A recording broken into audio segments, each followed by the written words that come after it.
And the conversation continues. If you could only have been here during the commercial break, my goodness. Here's the poll we threw up. We're going to be talking a bit of hockey that is on Steel and Vance tonight, and with Burke 2020 on Twitter. You should definitely follow Brian Burke. Wondering about how you feel about the Canucks start as of our taping of this program. Winless in October. Here are the question for our poll. It's fine, relax. 38% of you say that. 15% are panicked. And 47% say rebuild. So what does a rebuild look like? Is it in the draft? Maybe it's Brian Burke drafting the Sedins here. Oh, what a brilliant move. We were just talking about the Sedins in the commercial break and how hard it was for even people like Brian Burke to tell them apart. Yeah. Can we talk about 7-0? I mean, the Canucks have not won a game as we speak. Is it time to panic? I remember one year in Toronto, we started at 0-7-1, I think. And I remember we were going to Anaheim, and we were playing the 8th game or the 9th game. I'm not a math major.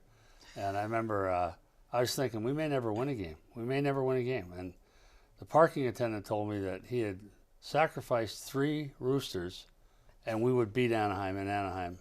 And that was what he did. Roosters? Roosters. Like, he said you should roosters? Sacrifice a goat, but if you can't, my brother sacrificed 3 roosters, you'll win the game, and we did.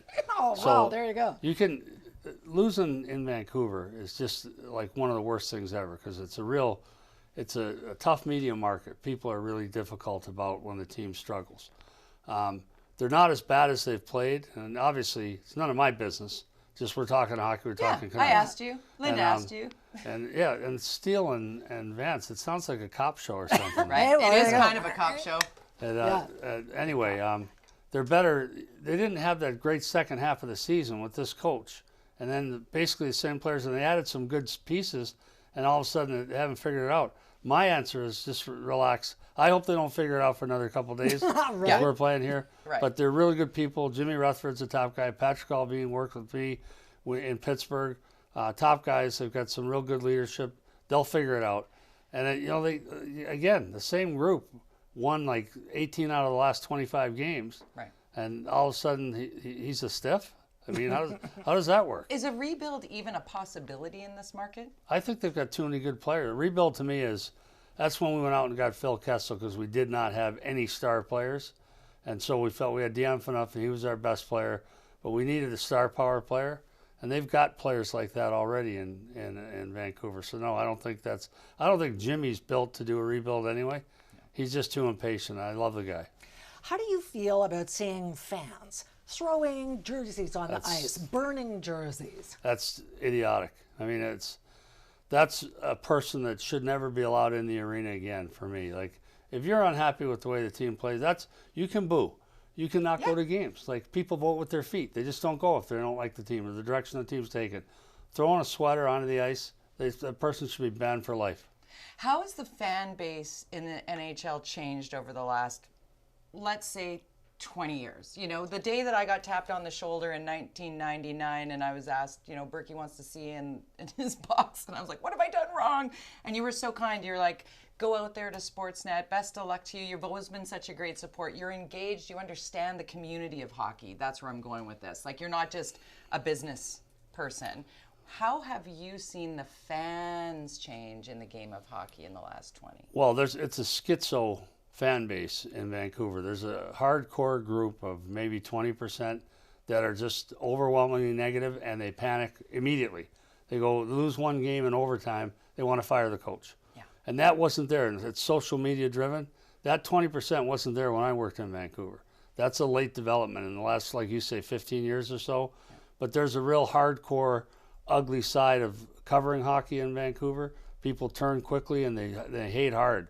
They write and say horrible things. Yeah.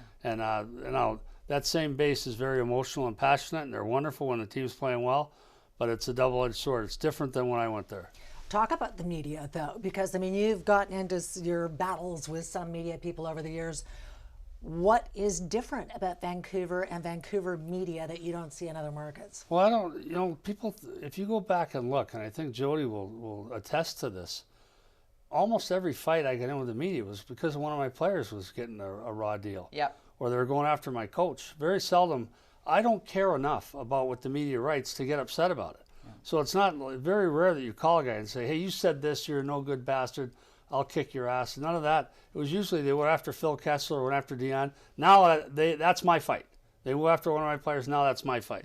And that's what led to, most of the problems I had with the media were defending my own guys. You were the one who really established sports talk in radio. Dan Russell, who was just actually announced Wednesday that he is being inducted in the BC Sports Hall of Fame. Oh, nice. I thought he was already. No, he just. Well, that's long overdue. Congratulations. But you were the one who came famously back in the days where I was hanging the banners. I was the promo girl back then.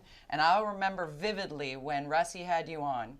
And he said, you know what, this was so great. You're taking calls, you're talking to people. And he said, you know what, we should do this every week. And you did. Well, it was Pat Quinn's vision. I asked Pat about it, and he said, look, for us to have a senior management person taking calls and answering questions and facing the hard music, for us to have that, it would be, no one in pro sports has that. No one in Major League Baseball, no one in the NBA. He said, but if you agree to do this, you're going to have some real hard nights. We're not that good. And we're going to have some real tough nights where you got to go on the air after we lose. We get beaten badly at home. Tony Gallagher was running amok back then. Tiger Al was running amok back then.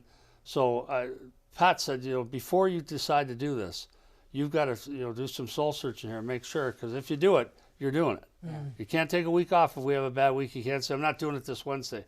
So that became, because Dan Russell was a great host, that became absolute staple for anyone who followed the Canucks. Dan Russell was so smart. The time slot was 10 at night till midnight. Yeah. And Dan would never tell the listeners when we were starting. So some nights we'd start and go 10 to 11. Other nights he'd start at 11 and he'd never tell them. So the guys, we'd have people that call in and get a line. I think they had 12 phone lines. They would call at 7 o'clock, get a line, and wait some nights till 11 o'clock to talk hockey on the show. It's crazy. To Dan Russell, to Brian Burke, to the game of hockey. Thank you. Thank you so much for coming in. Really, really interesting stuff. I wanted to ask him what he thought about the skip the dishes thing on the helmets and the TD Bank. We'll get that next time he comes to town. Crazy board things. Hate that.